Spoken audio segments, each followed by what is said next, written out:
ಮಲಮೂತ್ರ ವಿಸರ್ಜನೆ ಬಂದರೆ ಅದು ಜನರಿದ್ದಾರಾ ಇಲ್ಲ ಅಂತೇಳಿ ನೋಡುವಂತಹ ಪರಿಸ್ಥಿತಿ ನಮ್ಮಲ್ಲಿ ಇಲ್ಲ. ಎಲ್ಲಿ ಅದು ಹೋಗಿ ನಿಂತ್ಕೊಂಡು ಜಿಪ್ಪು ಎಳೆದು ಸುಳ್ಳ ಮಾಡುವಂತಹ ಅಭ್ಯಾಸ ಇಸ್ಲಾಂ ಅದಕ್ಕೆ ಒಪ್ಪುವುದಿಲ್ಲ. ಇಸ್ಲಾಂ ಹೇಳುತ್ತದೆ ಮಲಮೂತ್ರ ವಿಸರ್ಜನೆ ಮಾಡುವಂತಹ ಸಂದರ್ಭದಲ್ಲಿ ಸರಿಯಾಗಿ ಅಡಗಿಕೊಂಡು ಯಾರೂ ನೋಡದೇ ಇದ್ದಂತಹ ಸ್ಥಳದಲ್ಲಿ ಮಲಮೂತ್ರ ವಿಸರ್ಜನೆಯನ್ನು ಮಾಡಬೇಕು. ಊಟ ಮಾಡಲಿಕ್ಕೆ ಒಂದು ಮರ್ಯಾದೆ ಇದೆ, ಮಲಗಲಿಕ್ಕೆ ಮರ್ಯಾದೆ, ಹೆಂಡಂದಿರು ಯಾವ ರೀತಿಯಲ್ಲಿ ಜೀವಿಸಬೇಕು ಅಂತ ಹೇಳುತ್ತದೆ ಇಸ್ಲಾಂ. ವ್ಯಾಪಾರ ಹೇಗೆ ಮಾಡಬೇಕು, ನಮಾಜ್ ಹೇಗೆ ಮಾಡಬೇಕು, ಉಪವಾಸ ಹೇಗೆ ಮಾಡಬೇಕು, ಹಜ್ ಕರ್ಮವನ್ನು ಹೇಗೆ ನಿರ್ವಹಿಸಬೇಕು, ವ್ಯಾಪಾರ ಹೇಗೆ ಮಾಡಬೇಕು, ಅಣ್ಣ ತಮ್ಮಂದಿರು ಯಾವ ರೀತಿಯಲ್ಲಿ ಬಾಳಬೇಕು, ಹಿಂದೂ ಮತ್ತು ಮುಸಲ್ಮಾನರು ಯಾವ ರೀತಿಯಲ್ಲಿ ಇಲ್ಲಿ ಜೀವಿಸಬೇಕು ಅಂತ ಹೇಳುವ, ನಮ್ಮ ನೆರೆಮನೆಯವರು ಅಕ್ಕಪಕ್ಕದವರೊಂದಿಗೆ ಯಾವ ರೀತಿಯಲ್ಲಿ ಬದುಕಬೇಕು ಅಂತ ಹೇಳುವ ಎಲ್ಲ ನಿಯಮಗಳನ್ನು ಕಲಿಸುವಂತಹ ಒಂದು ತೋಟವಾಗಿದೆ ಮದ್ರಸಾ ಬುಸ್ತಾನುಲ್ ತೋಟ. ಪ್ರಿಯ ಸಹೋದರರೇ, ಇಸ್ಲಾಂ ಧರ್ಮವು ಹೇಳುತ್ತದೆ ಅಕ್ಕಪಕ್ಕದ ಮನೆಯವರು ಉಪವಾಸವಿರುವಾಗ ಹೊಟ್ಟೆ ತುಂಬ ತಿಂದುಂಡು ಮಲಗುವವನು ನನ್ನ ಸಮುದಾಯದಲ್ಲಿ ಸೇರಿದವನಲ್ಲ ಅಂತ ಬಹುಮಾನರಾದ ಮುಹಮ್ಮದ್ ಪೈಗಂಬರ್ ಸಲ್ಲಲ್ಲಾಹು ಅಲೈಹಿ ವಸಲ್ಲಂ ಹೇಳುತ್ತಾರೆ. ಪ್ರಿಯ ಸಹೋದರರೇ, ನಾವು ಇವತ್ತು ಆಡಂಬರವಾಗಿ ಜೀವಿಸುತ್ತಾ ಇದ್ದೇವೆ. ನಮ್ಮ ಅಕ್ಕಪಕ್ಕದ ಮನೆಯಲ್ಲಿ ಎಷ್ಟು ಕಷ್ಟವನ್ನು ಅನುಭವಿಸುವಂತಹ ಜನರಿದ್ದಾರೆ. ಇದರ ವಿಷಯವಾಗಿ ನಾವು ಗಮನವನ್ನು ಕೊಡುವುದಿಲ್ಲ. ಇರಲಿಕ್ಕೆ ಮನೆ ಇಲ್ಲದೆ ಇದ್ದವರಿದ್ದಾರೆ.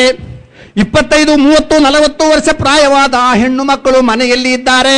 ಅವರಿಗೆ ಮದುವೆ ಮಾಡಿ ಕೊಡಲಿಕ್ಕೆ ಇರುವಂತಹ ಯಾವ ಆರ್ಥಿಕವಾದಂತಹ ಸ್ಥಿತಿಯು ಅವರಲ್ಲಿ ಇಲ್ಲ.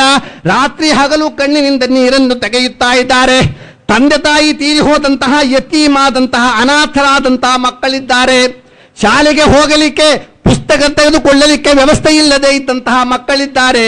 ಸರಿಯಾಗಿ ಶರ್ಟಿಗೆ ಗುಬ್ಬಿ ಇಲ್ಲದೆ ಇದ್ದಂತಹ ಮಕ್ಕಳಿದ್ದಾರೆ. ಪ್ರಿಯ ಸಹೋದರರೇ, ಹರಿದು ಹೋದಂತಹ ಪ್ಯಾಂಟ್ ಅನ್ನು ಹಾಕಿ ಅದಕ್ಕೆ ಜಿಪ್ಪಿಲ್ಲದೆ ಕೈಯಲ್ಲಿ ಹಿಡಿದುಕೊಂಡು ಹೋಗುವಂತಹ ಮಕ್ಕಳಿದ್ದಾರೆ. ಈ ವಿಷಯವಾಗಿ ನಾವು ಗಮನ ಹರಿಸುವುದಿಲ್ಲ. ನಮ್ಮ ಸಮುದಾಯದಲ್ಲಿ, ನಮ್ಮ ಸಮಾಜದಲ್ಲಿ ಎಷ್ಟು ಕಷ್ಟದಲ್ಲಿ ಜನರು ಅನುಭವಿಸುತ್ತಾರೆ, ಜೀವಿಸುತ್ತಿದ್ದಾರೆ ಅಂತ ನಾವು ಅದನ್ನು ಗಮನಕ್ಕೆ ತೆಗೆದುಕೊಳ್ಳುವುದಿಲ್ಲ. ನಾವು ಆಡಂಬರವಾಗಿ ತಿಂದುಂಡು ಮಲಗಿ ಆರಾಮವಾಗಿ ಜೀವಿಸುತ್ತಾ ಇದ್ದೇವೆ. ಪ್ರಿಯ ಸಹೋದರರೇ, ಹೀಗೆ ಜೀವಿಸಲಿಕ್ಕಿರುವಂತಹ ಧರ್ಮವಲ್ಲ ಇಸ್ಲಾಂ.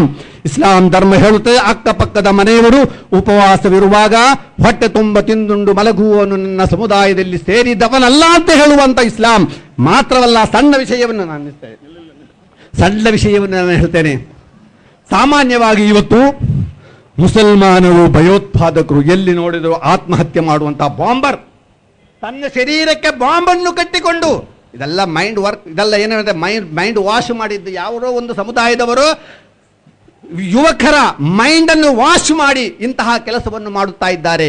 ಇಸ್ಲಾಂ ಧರ್ಮ ಯಾವಾಗಲೂ ಭಯೋತ್ಪಾದನೆಗೆ ಅವಕಾಶವನ್ನು ನೀಡಿದಂತಹ ಧರ್ಮವಲ್ಲ. ಪ್ರಿಯ ಸಹೋದರರೇ, ಆತ್ಮಹತ್ಯೆ ಮಾಡಬಾರದು, ಹಗ್ಗ ಹಾಕಿ ಜೀವ ತೆಗೆದುಕೊಳ್ಳಬಾರದು, ರೈಲಿಗೆ ಬಿದ್ದು ಜೀವ ತೆಗೆದುಕೊಳ್ಳಬಾರದು, ಅದೇ ರೀತಿಯಲ್ಲಿ ಬಾವಿಗೆ ಹಾರಿ ಜೀವವನ್ನು ತೆಗೆದುಕೊಳ್ಳಬಾರದು. ಇದೆಲ್ಲ ಇಸ್ಲಾಂ. ಆತ್ಮಹತ್ಯೆಯನ್ನು ಇಸ್ಲಾಂ ವಿರೋಧಿಸಿದೆ. ಆತ್ಮಹತ್ಯೆ ಅಂತ ಹೇಳುವುದನ್ನು ಇಸ್ಲಾಂ ವಿರೋಧಿಸಿದೆ.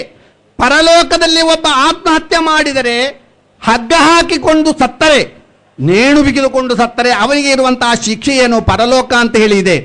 ವಾಸಾಂಸಿ ಜೀರ್ಣಾನಿ ಯಥಾ ವಿಹಾಯ ನವಾನಿ ಗ್ರಹಣಾತಿ ನರೋಪರಾಣಿ ತಥಾ ಶರೀರಾಣಿ ವಿಹಾಯ ಜೀರ್ಣ. ಹೀಗೆ ಸಂಸ್ಕೃತದಲ್ಲಿ ನಮ್ಮ ಇವರು ಮಾಸ್ಟರಿಗೆ ಗೊತ್ತುಂಟು. ಇನ್ನೊಂದು ಜನ್ಮ ಉಂಟು. ಇನ್ನೊಂದು ಜನ್ಮದಲ್ಲಿ ನಮ್ಮ ಶಾಶ್ವತವಾದಂತಹ ಜನ್ಮ ಪ್ರಾರಂಭವಾಗುವುದು ನಮ್ಮ ಮರಣ ನಂತರ. ಕೋನ್ ಕಹತಾ ಹೇ ಮೂಮಿನ್ ಮರ್ ಗಯಾ ಖೈದ್ ಸೆ ಚೂಟಾವೋ ಅಪ್ನೆ ಘರ್ ಗಯಾ ಅಂತ ಹೇಳಿ ಹೇಳ್ತಾರೆ. ಪ್ರಿಯ ಸಹೋದರರೇ, ಇದರ ಅರ್ಥ ಏನು ಅಂತೇಳಿ ಕೆಲವರಿಗೆ ಗೊತ್ತಾಗಲಿಲ್ಲ. ಕೋನ್ ಕಹತಾ ಹೇ ಮೂಮಿನ್ ಮರ್ ಗಯಾ ಖೈದ್ ಸೆ ಚೂಟಾವೋ ಅಪ್ನೆ ಘರ್ ಗಯಾ ಅಂತ ಹೇಳಿ ಅಲ್ಲಾಮ ಇಕ್ಬಾಲ್ ಹೇಳಿದ್ದಾರೆ. ಪ್ರಿಯ ಸಹೋದರರೇ, ಆವಾಗ ನಮ್ಮ ಮಕ್ಕಳು ಒಳ್ಳೆಯ ಮಕ್ಕಳಾಗಿ ಬದುಕಬೇಕು. ಭಯೋತ್ಪಾದನೆ ಅಂತ ಹೇಳುವ ಇಸ್ಲಾಮಿನಲ್ಲಿ ಇಲ್ಲ.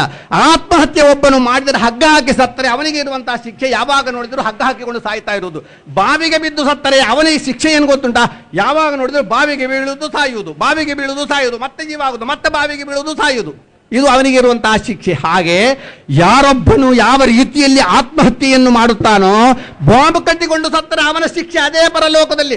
ಬಾಂಬ್ ಕಟ್ಟುವುದು, ಬಾಂಬ್ ಅಂತೇಳಿ ಸ್ಫೋಟ ಆಗುವುದು, ಸಾಯುವುದು, ಮತ್ತೆ ಎರಡನೇ ಬಾಂಬ್ ಕಟ್ಟುವುದು, ಸಾಯುವುದು. ಇದು ಶಿಕ್ಷೆ ಅವನಿಗೆ ಪರಲೋಕದಲ್ಲಿ ಇರುವಂತಹ ಶಿಕ್ಷೆ. ಇಸ್ಲಾಂ ಧರ್ಮ ಆತ್ಮಹತ್ಯೆಗೆ ಅವಕಾಶವನ್ನು ಕೊಡಲಿಲ್ಲ. ಪ್ರಿಯ ಸಹೋದರರೇ, ಆ ಆತ್ಮಹತ್ಯೆಯಿಂದ ಆ ಪರಮಾತ್ಮನು ನಮ್ಮನ್ನೆಲ್ಲರನ್ನು ಕಾಡಲಿ. ಕಾಪಾಡಲಿ ಅಂತ ಈ ಸಂದರ್ಭದಲ್ಲಿ ಹೇಳ್ತೇನೆ. ಸಣ್ಣ ಒಂದು ವಿಷಯವನ್ನು ಹೇಳಿ ನಾನು ನನ್ನ ಮಾತನ್ನು ನಿಲ್ಲಿಸ್ತೇನೆ. ಪ್ರಿಯ ಸಹೋದರರೇ, ಇಸ್ಲಾಂ ಭಯೋತ್ಪಾದನೆಯ ಧರ್ಮವಲ್ಲ. ಇಸ್ಲಾಂ ಯಾರಿಗೂ ತೊಂದರೆ ಕೊಡುವಂತಹ ಧರ್ಮವಲ್ಲ. ಇಸ್ಲಾಂ ಹೇಳುತ್ತದೆ ಸಣ್ಣ ಒಂದು ಇದ್ದರೂ ಸಹ ಅದನ್ನು ಸುಟ್ಟು ತೆಗೆಯಬಾರದು. ನಮ್ಮಲ್ಲಿ ಸಾಮಾನ್ಯವಾಗಿ ಇದು ಮೂಟೆ ಅಂತ ಹೇಳ್ತಾರೆ, ಅದಕ್ಕೆ ಅಂತಾಳೆ ತಗಣೆ. ನಮ್ಮಲ್ಲಿ ಸಾಮಾನ್ಯ ಈಗ ತಗಣೆ ಸಂಖ್ಯೆ ಕಡಿಮೆ ಆಗಿದೆ. ಮುಂಚೆ ತಗಣೆಯಲ್ಲಿ ಕುಳಿತುಕೊಳ್ಳ ನಸಿಯಪ್ಪ ಕಚ್ಚುತ್ತಾನೆ, ತಗಣೆಯಪ್ಪ ಚುಚ್ಚುತ್ತಾನೆ ಅಂತ ಒಂದು ಹಾಡೇ ಇದೆ.